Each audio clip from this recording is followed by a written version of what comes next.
Big பாஸோட இன்றைய நாளுக்கான இரண்டாவது ப்ரொமோஷன். இந்த இரண்டாவது ப்ரொமோவுல என்ன காமிச்சிருக்கிறாங்க அப்படின்னு பார்த்தீங்கன்னா, ஏற்கனவே லைவ்ல நடந்து முடிஞ்சது தான்.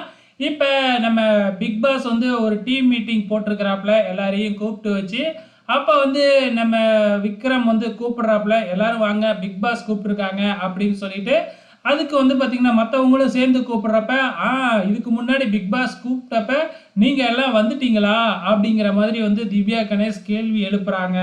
ஆக மொத்தத்துல திவ்யா கணேஷ் மற்றும் சாண்ட்ரா இவங்க 2 பேரும் வந்து பாத்தீங்கன்னா நேத்து நைட்ல இருந்து அதுலயும் குறிப்பா இன்னைக்கு காலையில இருந்தே பிக் பாஸ் டீமையே அலற விட்டுருக்காங்க.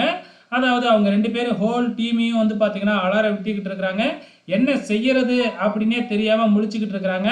கடைசியா வந்து பாத்தீங்கன்னா யாரு ரிசைன் பண்ணாங்க அப்படின்னு பாத்தீங்கன்னா மேனேஜரா இருந்த நம்ம விக்ரம் தான் வந்து தானே முன் வந்து என்னால இதை பார்த்துக்க முடியாது, நானே என்னோட வேலையை ரிசைன் பண்ணிக்கிறேன் அப்படின்னு சொல்லி தன்னோட மேனேஜர் பதவியை ராஜினாமா பண்ணிட்டாரு. எனக்கு தெரிஞ்சு இத்தோட இந்த டாஸ்க்கு முடிய போகுது. இதுல சாண்ட்ரா வெற்றி பெற்றாங்களா இல்லையா அப்படிங்கிறது தெரியல. அவங்க யாராச்சும் ஒருத்தவங்கள வேலையை விட்டு தூக்கணும் அப்படின்னு சொல்லியிருந்தாங்க. ஆனா இவராவே வேலையை விட்டுருக்கிறாரு. இது சாண்ட்ரா கணக்குல வருமா அப்படிங்கிறதும் புரியல.